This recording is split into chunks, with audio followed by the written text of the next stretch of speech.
예, 고위급 접촉을 통해 합의를 이뤄낸 뒤 남북 분위기가 급물살을 타고 있습니다. 김정은 제1위원장이 직접 나서 합의를 긍정적으로 평가하고 우리 정부의 이산가족 상봉 실무 준비 제안도 받아들였습니다. 이런 분위기에서 박 대통령은 중국 전승절 행사에 참석합니다. 송영선 전 국회의원, 강철환 북한전략센터 대표 두 분 모시고 자세한 얘기 나눠보도록 하겠습니다. 안녕하십니까? 네, 어서 오십시오. 안녕하세요. 자, 북한이 저희들이 다음 달 7일 날 이산가족 상봉을 위한 실무 접촉을 하자 했더니 선뜻 응했습니다. 참 뭐 남북 접촉 합의도 그렇고요. 북한이 이렇게 좀 순순히 나오고 있는데 그럼에도 불구하고 좀 불안하거든요. 어떻게 선의를 왜곡해서 봐야 되는 거지는 않을까 이런 생각도 해보는데 어떻게 보세요? 아니 뭐 불안한 건 당연합니다. 이때까지 북한이 하던 행동이나 그 패턴으로 본다면 불안한 건 당연하지만 일단 이번 이산가족 상봉에 대해서는 과거 작년에 참 2013년 9월 16일 날 하던 그런 짓은 안 할 것 같습니다. 왜냐하면은 물론 이산가족 상봉 때문에 전쟁 쇼를 한 건 아니지만 우리를 이 대화의 테이블로 끌어내기 위한 게 궁극적인 그 전쟁 쇼를 한 목적이었기 때문에 우리를 협상 테이블에 끌어내기 위한 첫 단추가 이산가족 상봉 회담이니까 이거 깨면은 북한이 정말 우리하고는 당분간 대화 협상 가능성 거의 없어지니까 이 줄을 굉장히 타이트하게 끈질기게 붙들고 있다는 게 북한 내부에서 엉뚱한 소리 합의문 하고 가서 아주 앞뒤도 안 맞는 얘기 하는 것에 불구하고 있음에도 불구하고 황병석, 김양근, 심지어 김정은 그 노동당 저 당 대표까지 나와서 진짜 최고 존엄까지 나와서 이 남북 간의 이행 합의는 확실히 지켜야 된다 하는 거 보니까 이걸 깰 가능성은 거의 없다고. 박 대표님, 최근에 북한의 태도 굉장히 이제 좀 뭐랄까 좀 얌전해졌다 할까요? 그런 모습이 비춰지는데 어떻게 보세요? 그러니까 옛날 속담에 이런 게 있습니다. 그러니까 그 목마른 자가 우물을 판다. 그러니까 지금 북한이 목마르기 때문에 지금 우물을 팔 수밖에 없는 이제 그런 실정인 것 같습니다. 그래서 지금 북한이 노리는 것은 이제 할 수 있는 것부터 먼저 해보겠다. 그러니까 금강산 관광은 이제 2008년도 그 7월에 그 박항서 여사가 이제 북한군이 총으로 쐈을 때 그때 북한이 사과했으면 아무 문제도 없는 거거든요. 근데 그때 군부가 쓸데없이 사과를 안 하면서 버티는 바람에 그 당시 통전부는 이제 사과를 하자고 주장을 했지만 이 군부 때문에 안 된 거거든요. 그래서 아마 이번 기회에 이제 금강산을 그 회복을 하면 지금 가뜩이나 어려운 경제 문제 가운데 그래서 수천만 불의 월 수익이 나오기 때문에 이거 반드시 풀어야 된다. 그리고 이제 그 김정은이 지금 장성택을 처형하면서 지금 자기 나름대로 경제 어떤 그 시스템을 좀 구축하고 있는데 가장 그 중요한 것은 뭐냐면 관광 산업을 북한에 육성하겠다 이런 거거든요. 그래서 그게 제일 1차 목표가 뭐냐면 원산을 국제 도시화하고 그 마식령 스키장 또 이제 금강산 이 삼각 벨트를 이제 김정은이 묶어서 여기에 이제 일본이나 중국이나 한국에서 많은 분들이 오게 해서 관광 수익을 올리겠다는 거거든요. 그러니까 이게 이제 김정은이 구상한 이제 첫 목표인데 이게 금강산이 해결되지 않으면 안 됩니다, 완전히. 그래서 지금 막대한 국가 자금이 지금 거기에 투입이 됐는데 지금 아무것도 안 되고 있거든요. 그래서 아마 김정은 입장에서는 한국 측의 입장을 다 고려해서 그 들어줄 수밖에 없는 이제 그런 상태이고요. 아마 이제 그 이번 이산가족 상봉 그 이 과정은 아마 순조롭게 될 가능성이 높다고 좀 보고 있습니다. 그래서 송 의원님, 방금 우리 강 대표도 얘기했는데 이산가족 상봉은 하나의 이제 절차, 그러니까 다음 단계로 가기 위한 어떤 가도기전 어떤 큰 행사일 수도 있는데. 김정은이 궁극적으로 바라는 건 오이사 조치 해제일까요? 그럼요. 오이사 조치라는 게 사실은 김정은으로서는 마지막 궁극적 목표입니다. 그래서 오이사 조치 해제라는 건 정치적인 성격을 넘어서서 북한으로 한마디로 돈줄입니다. 그러니까 가장 확실한 돈줄이니까 이 돈줄을 잡기 위해서 우리를 만나자고 하는데 한 가지 제가 걱정되는 게 우리 국내 여론이나 또 언론들이 너무 앞서가면서 남북한 관계가 급물살을 탄다. 바로 오이사 조치가 해제될 것처럼 얘기하는데 분명히 아셔야 되는 게 오이사 조치의 단초가 뭡니까? 천안함 사건 때문 아닙니까? 그러므로 천안함 사건에 대한 확실한 그 사과와 재발 방지에 대한 약속. 이번처럼 유감이라면 그래서 이번 합의문에 유감이라는 용어를 열 때 저는 굉장히 불만스러운 게 이렇게 어영부영 넘어가는 게 아니라 반드시 우리가 한 거라는 걸 인정한 후에 우리가 오이사 조치를 논의를 해야 되기 때문에 우리 입에서 먼저 오이사 조치 얘기가 나오면 저는 안 된다고 생각합니다. 네네. 그래. 그러니까 사실 그 미국이 예전에 그 델타방 과시아은행 이걸 이제 급습을 하면서 소위 북한에서 신용 경색이 일어났거든요. 그렇죠. 그러니까 북한에 수십억 달러가 한꺼번에 묶이면서 엄청난 피해를 봤습니다. 그러니까 이번에 오이사 같은 경우에도 그 천연함 폭침을 했지만 우리가 군사적으로 대응을 하지 않았습니다. 하지만 이제 그게 그 오이사라는 것을 통해서 북한이 명주를 딱 잴 거거든요. 그렇죠. 지금 북한의 뭐 39호실이나 뭐 이런 여러 가지 무역회사들이 전부 다 이제 송이버섯, 뭐 고급 해산물 이런 것들을 일본에 수출해 왔는데 일본 정부가 이제 납치자 문제 때문에 그걸 중단하는 바람에 이제 한국으로 다 수출을 했습니다. 그러니까 좀 일본에 팔 때보다도 떨어진 가격이긴 하지만 현재 중국에 파는 것보다는 5분의 그 5배 정도 더 받을 수 있기 때문에 지금 그걸 빨리 해결해야 지금 39호실을 포함한 많은 회사들이 소위 그 이제 막 꽉 채인 명주를 지금 풀 수 있는 이제 그런 단계이기 때문에 지금 북한의 모든 지금 무역회사들이 지금 빨리 풀자 다 이런 상태에 있는 것 같아요. 그러면 북한이 지금 그 경제적 난국에서 풀려나려면 이 오이사 조치부터 풀려야 이게 문제가 해결될 수 있는 것 같습니다. 경제 하여튼 우선을 두고 김정은이 뭔가를 하고 있는 것 같다. 저희들이 좀 염두에 둘 것 같고. 자, 그럼에도 불구하고 이제 북한의 어떤 도발 가능성. 지금 이제 남북 간의 어떤 긴장 국면이 일단 해소가 됐습니다. 뭐 전투 준비 테스트 이게 뭐 다 해제가 됐는데 공기부양정은 아직 일부가 무슨 서해안에 있다 이런 이야기도 나오고요. 그제 해군절에 무슨 지난번에 그 잠수함 탄도미사일 있잖아요. 꼭 다시 한번 선전도 했고요. 이번에 보니까 북한이 해군 관련해서 굉장히 많이 그 신경을 쓰고 대응을 하는 것 같은데 저희들 긴장의 끈은 놓쳐서는 안 되겠죠?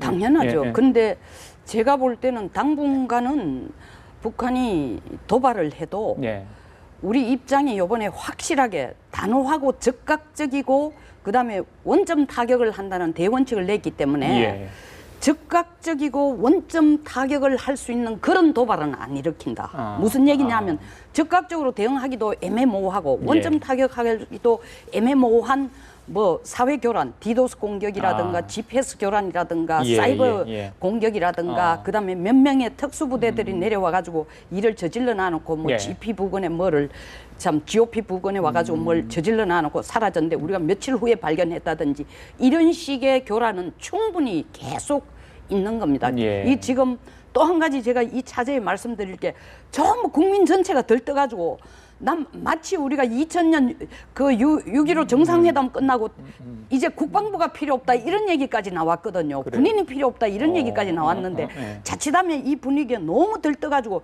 야 남북 간에는 이제 대화밖에 없고 어떤 대결 국면이나 어떤 교란이란 도발이란 있을 수 없다. 안심하고 평화 그다음에 대화하자 하면 무조건 하자. 이건 아니라는 거죠. 그 축을 절대로 느슨하게 해서 군사적인 축을 느슨하게 했으면 절대 안 된다. 이 차제에 꼭 말씀드리고 싶습니다. 자, 근데 같은 맥락에서 이제 10월 11일 노동당 창군 기념일인데 그 무렵에 뭔가를 김정은이 축포를 쏠 수도 있다. 도발할 수 있다. 근데 그 무렵에 이제 빠르면 이산가족 상봉 행사가 있을 수 있지 않습니까? 자, 도발 가능성, 특히 장거리 로켓 발사 가능성. 그 많은 전문가들이 의견이 좀 엇갈리고 있는 것 같아요. 강 대표님 어떻게 보십니까? 저는 100% 쏜다고 보고 있습니다. 그래요? 그러니까 지금 북한이 내세울 거라는 것은 소위 ICBM, 그 대륙간 탄도미사일을 이제 미국까지 보내는 것이 목적인데 이게 중요한 의미가 있습니다. 지금 북한 내부의 많은 반체제 인사들이 언제 북한 정권이 망할까 이런 생각을 하고 있는데 지금 확실하게 망하는 것은 한미연합군이 올라가는 길밖에 없습니다. 그러니까 미군이 들어오면 북한은 반드시 망하는 것인데 자, 지금 우리가 미국 본토를 쏠 수 있는 미사일이 있다. 이것 때문에 미국이 우리 공화국 영토에 들어올 수가 없다.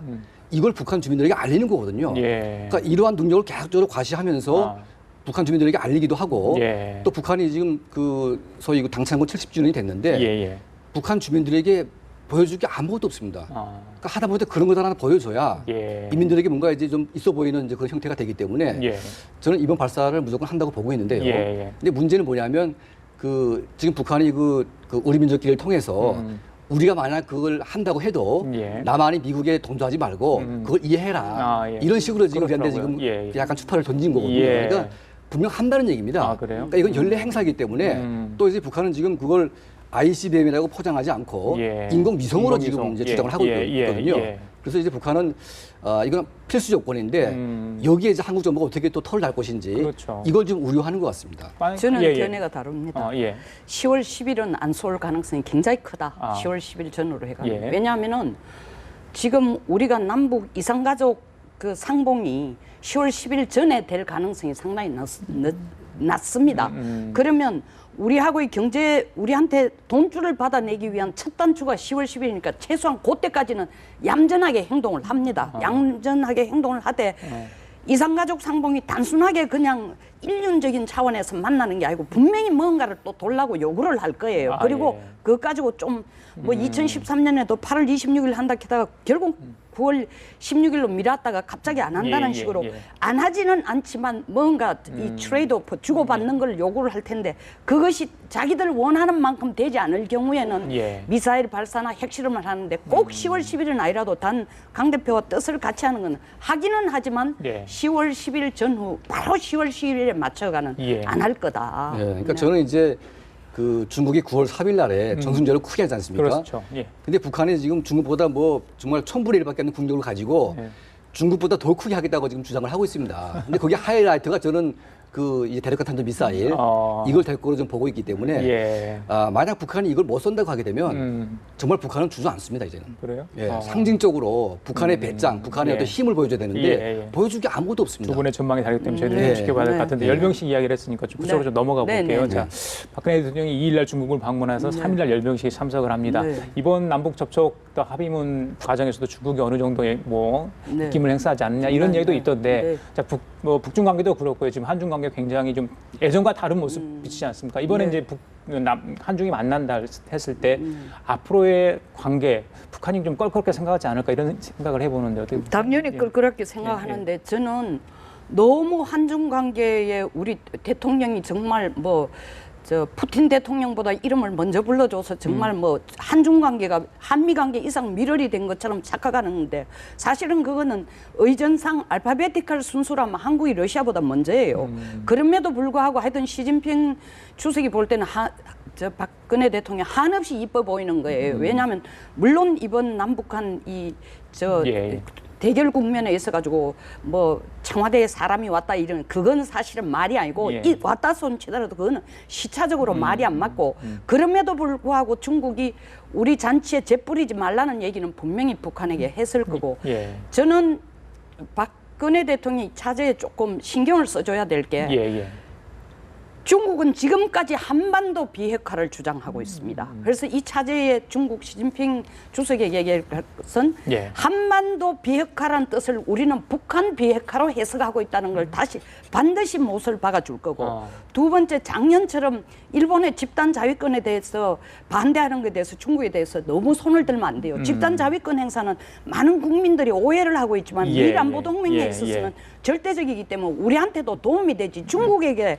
해가 되지 우리한테는 마이너스가 되는 게 아닌데 많은 국민들이 오해를 하고 있습니다. 그다음 세 번째로는 중국에게 너무 밀착되는 인상을 주기 때문에 자칫하면 미국과 중국 사이에 있는 인도처럼 양쪽을 어중간하게 들고 있는 그런 인상을 충분히 미국에게 줄 수 있기 때문에 중국과의 관계를 잘하는 것도 중요하지만 이번에는 작년보다는 훨씬 더 미묘한 입장에서 한중 정상회담을 하기 때문에 좀 박 대통령께서 그걸 잘 살펴해 주셨으면 합니다. 표정 관리도 해야 된다고 뭐 그런 이야기도 나오던데 자, 과거에 이 천안문 성루에 김일성이 1950년대에 모 대통령 주석하고 썼던 장면들을 저희 흑백사진을 좀 본 적이 있었어요. 근데 이번에 이제 박근혜 대통령이 그 옆자리에 쓸 수도 있다 이런 얘기 좀 나오지 않습니까?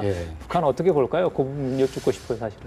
정말 이제 그 92년도에 제가 탈북할 때 그 한국 대표부에 들어갔었는데 그 당시 하는 말이 한중 수교를 한답니다. 저는 그 말이 믿겨지지가 않았어요. 어떻게 한국하고 수교를 할 수 있지? 그러니까 이거는 북한과 중국은 혈맹 관계이고 우리가 미국과 혈맹 관계이듯이. 근데 수교를 했습니다. 그리고 97년도에 황정엽 씨가 탈북을 했을 때 그때 중국은 한국의 손을 들어줘서 이분을 이제 한국으로 보냈습니다. 이때 김정일이 마음 많이 돌아섰다고 저는 보고 있습니다. 그런데 이 김정은 시대에 오면서 이 시진핑 주석과 이제 그 김정은과의 악연이 너무 이제 오래되고 있다. 그러니까 지금 시 주석이 집권한 그 당시에 김정은은 이제 핵실험을 했습니다. 얼마나 죄를 뿌린 겁니까? 그 이후에 이제 그 장성택을 이용해서 개혁 개방으로 이제 뭐 하려고 했더니 그것도 다 죽여버리고 그렇죠. 또 최근에도 지금 북한 내부에서 친중파로 이제 우신되는 당 조직부의 고위 간부들 또 처형했다는 말도 있거든요. 아, 그래요? 예, 그래서 이런 것들 쭉 보면서 시주석이 느끼는 건 뭐냐면 이 김정은은 구제불능이다. 그리고 북한 내부에서 과연 이 김정은 정권을 뒤집어 엎고 새로운 그 어떤 그 북한, 그러니까 중국과 개혁 개방을 같이 해서 같이 나갈 수 있는 세력이 있냐 없냐 이걸 보고 있는데 중국이 아마 희망을 좀 잃어가고 있는 것 같습니다. 그래서 아마 이제 그걸 북한은 좀 버릴 준비를 하고 있는 것 같고 거기에 대응해서 지금 우리 대통령을 내세우고 있는 것 같은데 북한의 입장에서 보면 정말 이거는 목당이 터질 노릇이죠. 중국이 북한을 버린 자식 취급하는 거예요. 어떻게 보십니까? 그렇지만 우리가 중국이 북한을 완전히 포기했다고 착각하면 절대로 안 됩니다. 왜냐하면 북한 카드라는 것은 미국에 대한 그 봉쇄나 버프존 역할을 할 수 있는 카드로 끝까지 활용할 겁니다. 다만 대우 차원에서 옛날처럼 살갑게 북한을 뭐 지켜준다는가 아니면 조중 우호 동맹 맺었는 그 내용만 옛날만큼 그 냉전 시대 때만큼 그게 충실하게 그 내용을 이행할지는 안 하지만 그러나 북한 카드를 쉽게 버릴 이유가 없습니다. 중국은 지금 양손에 떡을 든 것 같기 때문에 우리가 북한을 버리고 우리를 애껴주는구나 이건 또 착각입니다. 그래요? 마지막 하나 송영기 여쭤볼게요. 이번 전승 행사에 반기문 유엔 사무총장이 참석을 하기로 했습니다. 그러다 보니까 일본이 조금 반대되는 어떤 그런 표현을 하고 있는 것 같은데 오늘 나온 얘기가 중국에서요. 일본이 좀 편협하다.